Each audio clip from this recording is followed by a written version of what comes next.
(2018) Jaguar F-Type 2.0 Fierce Drive Review. Less soulful, still sexy. Jaguar is eager to promote its Ingenium turbocharged inline-four as a legitimate object of performance desire, and what better way to do so than drop it into its most desirous car. The 2018 Jaguar F-Type Coupe to this point has featured 6 and 8-cylinder engines, all supercharged. But this is the first time that the other type of forced induction has made its way under the F-Type's long, sculpted hood. The new pairing looks pretty good on paper. The 2.0-liter engine's 295 pound-feet of torque is available from 1,500 to 4,500 RPM. It makes 296 horsepower at 5,500 RPM, 44 horsepower shy of the blown V6 model, but weighs 117 pounds less. That's enough to motivate the 3,360-pound F-Type to 60 miles per hour in the mid-5-second range, only 0.3 seconds behind said V6. The 2.0-liter is also a lot cheaper, $8,100 less than a bare-bones V6. That'll probably make the decision for a lot of folks, dropping the base F-Type into a whole nother class of sporty two-seaters. I'll posit, however, that the F-Type isn't a raw numbers car. It's a passionate thing that appeals to an emotional part of our brain. Just look at it. The coupe we tested, in Fuji white, was fresh as a mountain stream despite the platform's age. The sheet metal is, quite simply, most of the appeal. Even the base wheels, 18-inch, 10-spoke alloys, look phenomenal.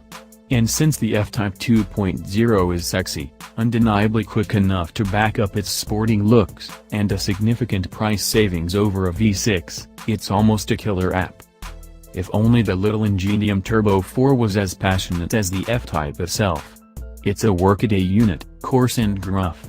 After all, it sees duty in just about everything else Jaguar Land Rover makes, from the lowly Discovery Sport to the Big XJ. Its clattery 4-cylinder noises and thrashiness don't jibe with the premium sports touring vibe the rest of the car exudes. We've gotten used to, if not come to universally love, 4-cylinder pony cars like the Mustang and Camaro, but the divergence in character between car and power plant here is vast. It does the job, sure, but you enjoy the F-Type in spite of its engine, rather than because of it. Low-speed tractability issues don't help things any, whether the engine's charms are important to you or not. An odd combination of boost, driveline shunt, or transmission confusion make low-speed maneuvering jerky, regardless of drive mode.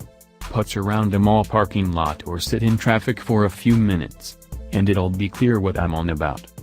And the slower you go, the more likely you are to look closely at the car's interior.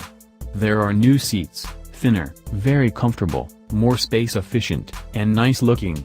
They quite fairly deserve praise. The interior design does not, as it's starting to look its age. It was always a little cheap looking for its class, a family trait as contributing editor James Riswick noted recently in his review of the XF Sport Brake, but it also managed a quirky charm.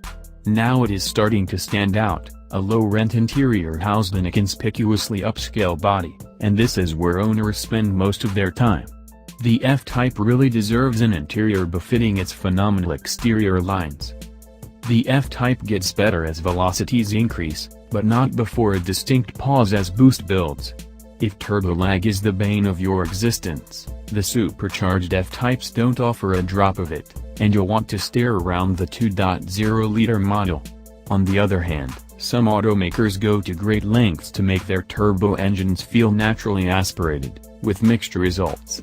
The lag in the 2.0-liter F-Type is at least honest, a reminder that there's some sophisticated plumbing and a little turbine spinning at stratospheric RPM. Drop-kick the accelerator, and there's a bit of a pause and then a nice, fat surge of boost comes on, dramatically, but without violence.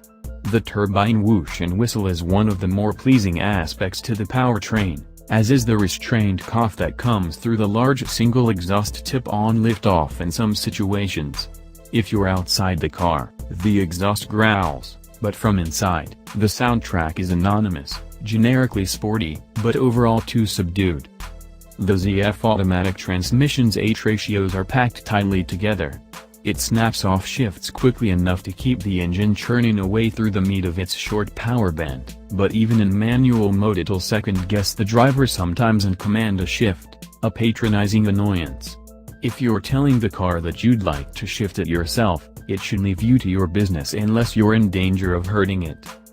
Keep the tach north of 4,000 revolutions per minute, and the engine's rough edges matter less as you start to enjoy the handling more. The lighter 2.0-liter coupe feels pointier than the last V6 model I drove, and the steering feel is excellent. Get into a rhythm in the windy section of road, and the F-Type's handling is engaging enough to let the engine recede into the background. To repeat an earlier point, you're enjoying the F-Type despite the engine, rather than because of it. I'm of two minds about the Ingenium suitability for the F-Type.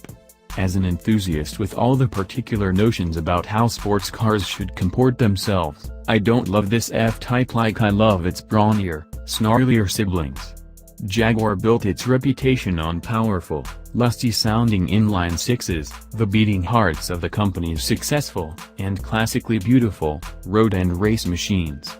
Without going retro, the F-Type is the modern embodiment of Jaguar's spirit, and while the Ingenium does the job, it doesn't have soul.